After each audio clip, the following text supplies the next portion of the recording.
ना भूले के बा ना भुलाए के बा।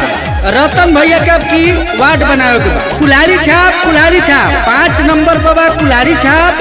हाथ जोड़ी करतनी रौरा से गोहार हो, आहिल बनिए हो चाची रौरे दुआर हो। लायक नहीं खे अरे चाचा, अरे हाथ जोड़ी करतनी रौरा से गोहार हो, आहिल बनिए हो चाचा रौरे दुआर हो। ध्यान दी कहतनी जवन सब से बतावे के बा, बतावे के एकदम सही कहतारू।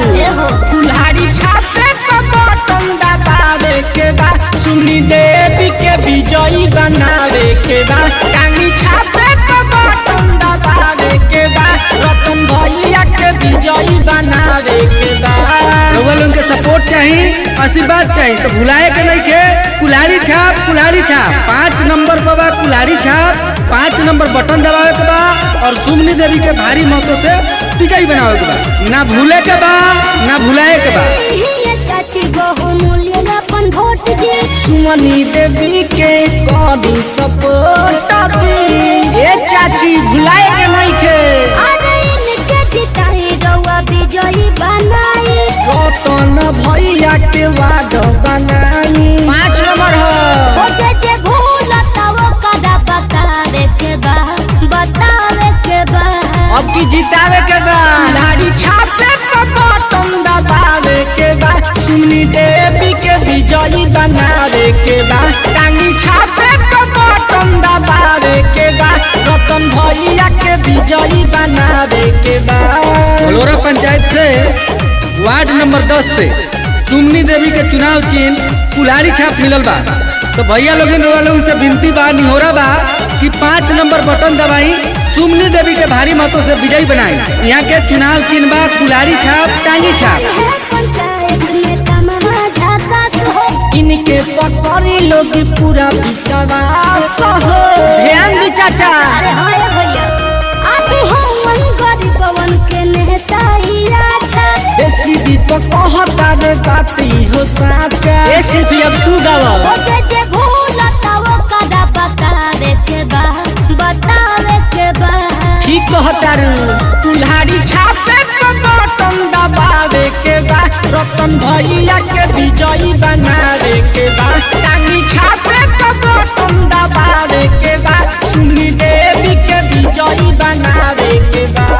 बलोरा पंचायत से वार्ड नंबर 10 से सुमनी देवी के चुनाव चिन्ह कुल्हाड़ी छाप मिलल बा।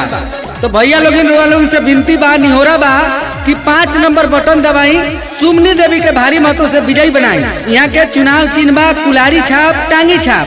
तो ध्यान देवे के बा, अब की बार यहाँ के जितावे के बा। रउआ लोगन के सपोर्ट चाहिए, आशीर्वाद चाहिए तो भुलाए के नहीं खे। कुल्हाड़ी छाप 5 नंबर पर बा कुल्हाड़ी छाप। 5 नंबर बटन दबावे के बा और सुमनी देवी के भारी मतों से विजयी बनावे के बा। ना भूले के बा ना भुलाए के बा। रतन भैया के अब की वार्ड बनावे के बा। जी हाँ भैया, 10 नंबर वार्ड से सुमनी देवी के चुनाव चिन्ह कुल्हाड़ी छाप पर बटन दबा के भारी मतों से विजयी बनावे। जात पात का भेद नहीं, मनोता धर्म हमारा है, झूठा वादा कभी नहीं, विकास ही हमारा नारा है। रतन भैया जिंदाबाद जिंदाबाद जिंदाबाद। रतन भैया जिंदाबाद जिंदाबाद जिंदाबाद। 10 नंबर वार्ड जिंदाबाद जिंदाबाद जिंदाबाद। 10 नंबर वार्ड जिंदाबाद जिंदाबाद जिंदाबाद। सुमनी देवी जिंदाबाद जिंदाबाद जिंदाबाद। सुमनी देवी जिंदाबाद जिंदाबाद जिंदाबाद। रतन भैया जिंदाबाद जिंदाबाद जिंदाबाद। सुमनी देवी जिंदाबाद जिंदाबाद जिंदाबाद। 10 नंबर वार्ड जिंदाबाद जिंदाबाद जिंदाबाद। 10 नंबर वार्ड जिंदाबाद जिंदाबाद जिंदाबाद। बलोरा पंचायत के जनता जिंदाबाद जिंदाबाद जिंदाबाद। बलोरा पंचायत के जनता जिंदाबाद जिंदाबाद जिंदाबाद। 10 नंबर वार्ड जिंदाबाद जिंदाबाद जिंदाबाद। अब का बटन कहाँ दबेगा, कुल्हाड़ी छाप जहाँ रहेगा। अब का बटन कहाँ दबेगा, कुल्हाड़ी छाप जहाँ रहेगा।